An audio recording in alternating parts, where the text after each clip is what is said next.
অভ্যুত্থান যখন শুরু হলো, শুরুটা আমাকে ওইভাবে অতটা বেশি আকর্ষিত করেনি, কিন্তু 16ই জুলাই যখন আবু সাইদের যে ভিডিওটি যখন দেখলাম, তখন সত্য কথা বলতে কি নিজেকে আর সংবরণ করতে পারিনি। আমাদের যিনি প্রধান অতিথি আছেন স্যারের সঙ্গে আমি সার্বক্ষণিক যোগাযোগ রাখতাম, কথা হতো, আমাদের সঙ্গে মত বিনিময় হতো। তো শেষ পর্যন্ত আমি অনেকটা নিজেকে আড়াল করে ফেলে দিই যে বাহিরের যে পরিবেশ, এই কথাটুকু বলাও সেই সময় ছিল অনেক বড় ধৃষ্টতা, রাজাকার বা আদার্স অন্য কিছু।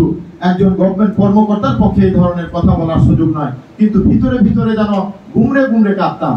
তো তারপরে এইভাবে আস্তে আস্তে যখন শেষ হয়ে গেল, 5 আগস্ট যখন শেষ হয়ে গেল, তখন দেখলাম যে এই বিষয়টি নিয়ে কেন জানি একটি টানা হেঁচড়া শুরু হয়ে গেল। কে মাস্টার মাইন্ড, কে কি, এই বিষয়গুলো নিয়ে যেন সামনে এসে পুরা আন্দোলনের বিষয়টি যেন কেন জানি একটু ঢিলে ঢালা পর্যায়ে যাওয়া শুরু করলো।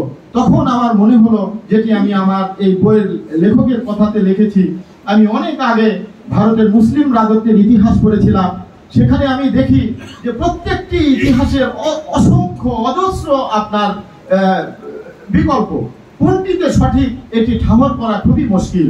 আমি আমার কবির ভাষায় লিখেছি যে পশু পাখির খাবার খড়কুটোর মধ্যে থেকে খাবার সংগ্রহ করা যতটা কঠিন, তার চেয়েও কঠিন হয় ইতিহাসের সত্যতা নিরূপণ করা। তো আমি ভেবেছি যে এখানে আমার কিছু করার আছে কিনা। আমি একটি ইতিহাস লিখতে চাই, সেই ইতিহাস হবে 36 জুলাইয়ের ইতিহাস। সেই ইতিহাসে কোনো দল থাকবে না, সেই ইতিহাসে কোনো ব্যক্তিত্ব থাকবে না, ওই ইতিহাসে কোনো স্বার্থ থাকবে না। ওই ইতিহাস হবে শুধুমাত্র ইতিহাস, যেটি এখন না হোক হয়তো 100 বছর 200 বছর আমরা মরে চলে যাব, কিন্তু কোনো মানুষ যদি 36 জুলাই সম্পর্কে জানতে চায়, তাহলে যাতে ওই বইটি তার প্রয়োজন হয় এবং বইটি যাতে তাকে একটু হলেও দেখতে হয় যে আসলে ওই কি হয়েছিল 36 জুলাই। এটি কিন্তু আমার এই জায়গাতে আসার মূল একটি কারণ। আর আরেকটি কারণ যেটি আমি বলবো, এটি বলার আগে আমি একটু আপনারা অবশ্যই জানবেন যে এই উপমহাদেশের বিখ্যাত একজন মহাকবি আল্লামা ইকবাল, তার নাম আপনারা শুনবেন। ওনার একটি চমৎকার কথা আছে। উনি বলেন, আমি যদি মিষ্টি মধুর হাসি হতাম, তাহলে মাটিতে পড়ে চারিদিকে ছড়িয়ে পড়ে মাটিতে পড়ে নুয়ে যেতাম, মিলিয়ে যেতাম। কিন্তু না, আমি আমি একজন দীর্ঘশ্বাস, আমার অনেক যন্ত্রণা, আমি এই যন্ত্রণার কথাগুলো বলতে চাই। জার্মানির একজন মহাকবি, আপনারা নাম জানবেন, মহাকবি গ্যাটে। উনি একটি চমৎকার কথা বলেছেন। উনি বলেছেন, আই হ্যাভ গড গিভস, আমি স্বর্গীয় প্রতিভার অধিকারী। অর্থাৎ আমার কি যন্ত্রণা, আমার কি ক্ষোভ, আমার কি যন্ত্রণা, এটি আমি বলতে পারি।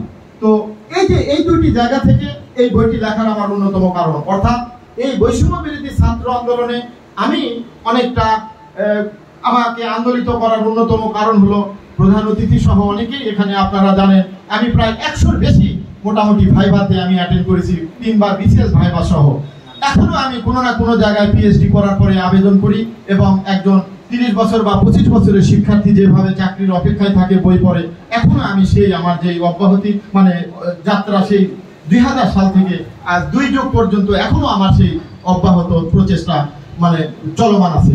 তো এটি আমার এইখানে নিজেকে মানে গুচ্ছীভূত করার জন্য এই বইটি লেখার পেছনে আমাকে উজ্জীবিত করেছে। এটি একটি গুরুত্বপূর্ণ একটি বিষয়। তো এই গেল আমার এই বই লেখার প্রেক্ষাপট। আর এই কাজটি অনেক কঠিন একটি কাজ। আমি আবারও বলছি যে পথ তৈরি করা অনেক কঠিন, তবে তৈরি পথে পথ চলা এটি কিন্তু অত কঠিন নয়। আমি যখন বইটি লেখা শেষ করলাম, আমি ডিসেম্বরের মধ্যে লেখা শেষ করেছি। আমি চিন্তা করলাম যে এই বইটি আমি বইমেলাতে, ফেব্রুয়ারির বইমেলাতে আমি এই বইটি প্রকাশ করব। যদি আল্লাহ যদি আমার এই মনোবাসনা যদি পূর্ণ করতেন, তাহলে বইমেলাতে বাংলাদেশের মধ্যে সর্বপ্রথমে 36 জুলাইয়ের উপর এই মানের বই এটি প্রথম বই হতে। কিন্তু দুর্ভাগ্য, আমি সেই পর্যায়ের মানুষ নই, আমি সেই পর্যায়ে যেতে পারি নাই। আমি অনেক বিষয় নিয়ে শেয়ার করার জন্য বৈষম্য বিরোধী ছাত্র আন্দোলনের যারা ছিলেন তাদের শরণাপন্ন হয়েছি, কিন্তু আমি সেইভাবে পাই না। এখানে মমিনুল আছে, তার মাধ্যমে আমি রাজশাহী বিশ্ববিদ্যালয়ের সমন্বয়ক, তাদের সঙ্গে যোগাযোগ করার চেষ্টা করেছি। আমি চেয়েছি আমি যে তথ্যগুলো লিখেছি তাদের সঙ্গে আমি জীবন্তভাবে মিলাতে চাই। একজনের সঙ্গে তার সঙ্গে কন্ট্যাক্ট করতে আমাকে 2 সপ্তাহ অপেক্ষা করতে হয়েছে। রাজশাহী বিশ্ববিদ্যালয়ে গিয়েছি, উনি আমার সঙ্গে সাক্ষাৎ দেননি, আমি নাম বলতে চাই না। পরে আমি প্রধান অতিথি, আমি স্যারের শরণাপন্ন হলাম। উনি রাজশাহী বিশ্ববিদ্যালয়ে বৈষম্য বিরোধী ছাত্র আন্দোলনের টোটাল স্ট্রাকচার আমার কাছে দিলেন, দিয়ে বললেন যে মুমিন, তুমি চলে যাও ঢাকাতে, এখানে থেকে তোমার লাভ নেই, হয় আসিফ না হয় নাহিদের কাছে যাও, গিয়ে দেখো এখানে তুমি কিছু করতে পারো কিনা। আমি ঢাকাতে চলে গেলাম, আসিফের চেম্বারে গেলাম, গিয়ে আমাকে তার যে এপিএস মুয়াজ্জেম হোসেন, আপনারা জানেন আমি তার সম্পর্কে আর বলতে চাই না, আমাকে 3.5 ঘন্টা সেখানে বসিয়ে রেখেছিল। আমি তাকে বলেছি যে ভাই আমি কোনো তদবির নিয়ে আসিনি, আমি এসেছি 36 জুলাইয়ের একটি বই লেখার জন্য, বই লিখে নিয়ে এসেছি, এটি ওনার সঙ্গে আমার কিছু বিষয় শেয়ার করা দরকার। তারপরে যাই হোক সাক্ষাৎ হয়েছে, কিন্তু যে উদ্দেশ্য নিয়ে আমি গিয়েছি দীর্ঘক্ষণ কথা বলবো সেটি আমার বলা হয়নি।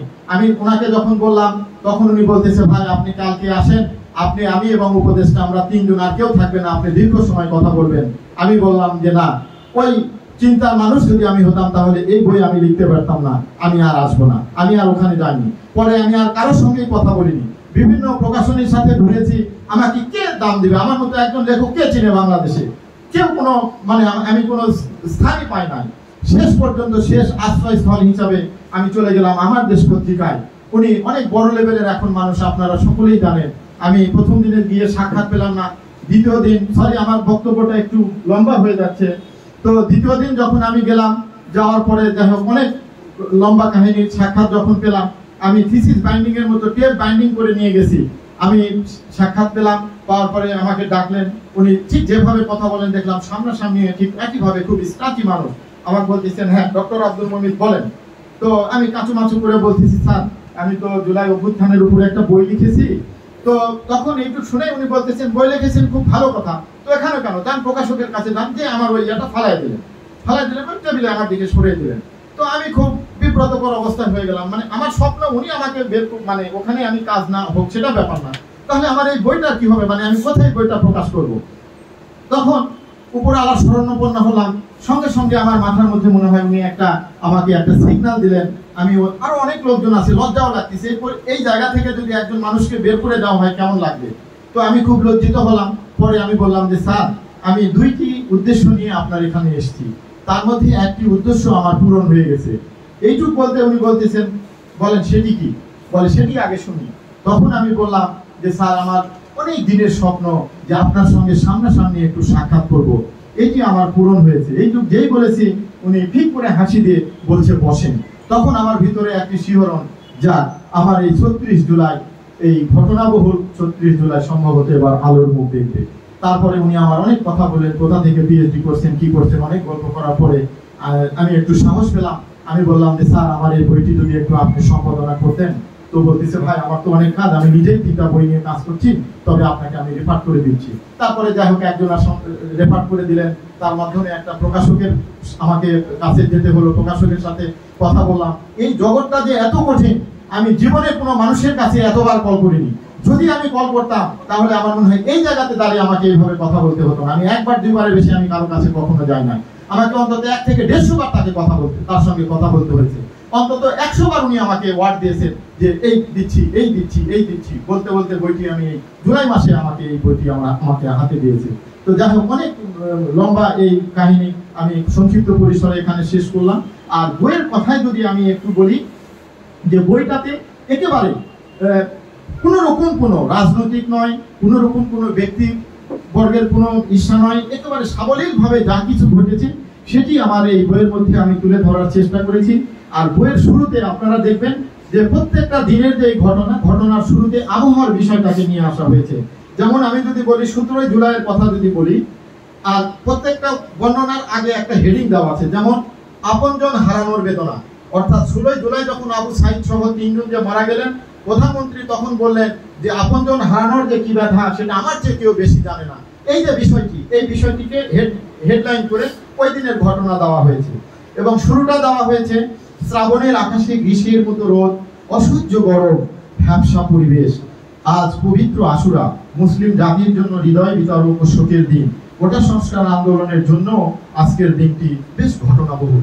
এটির পরপর আজকে যা যা ঘটেছে আমি এইভাবে প্রতিদিনের ঘটনায় এইভাবে ঘটনাটা শুরু করা হয়েছে।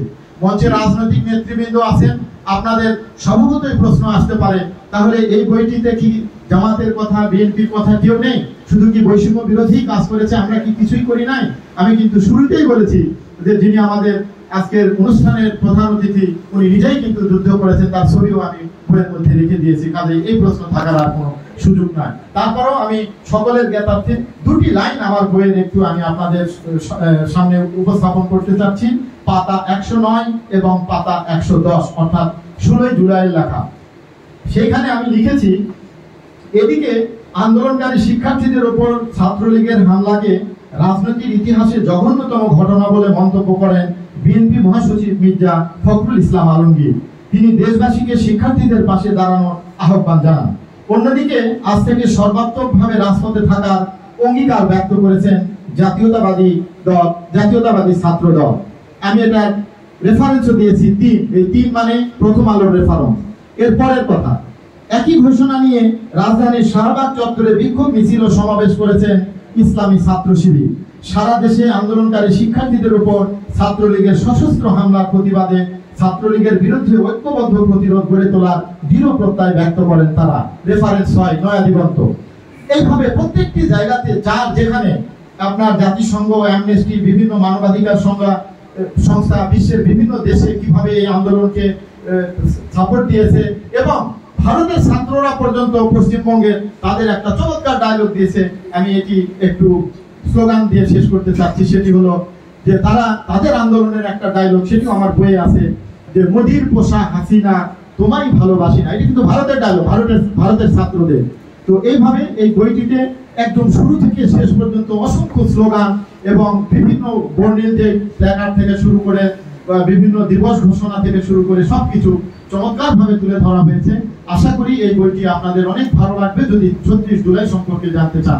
আমি আর কথা না বাড়িয়ে আমি সকলের কাছে আমি অনুরোধ চাচ্ছি, ক্ষমা চাচ্ছি যে আমি সকলকে বসিয়ে রেখে আমার নিজের বক্তব্যই আমি বেশি দিলাম। আমি আপনাদের সকলের কাছে ক্ষমা চেয়ে আবারও প্রধান অতিথি সহ সকলের প্রতি সাধুবাদ এবং কল্যাণ কামনা করে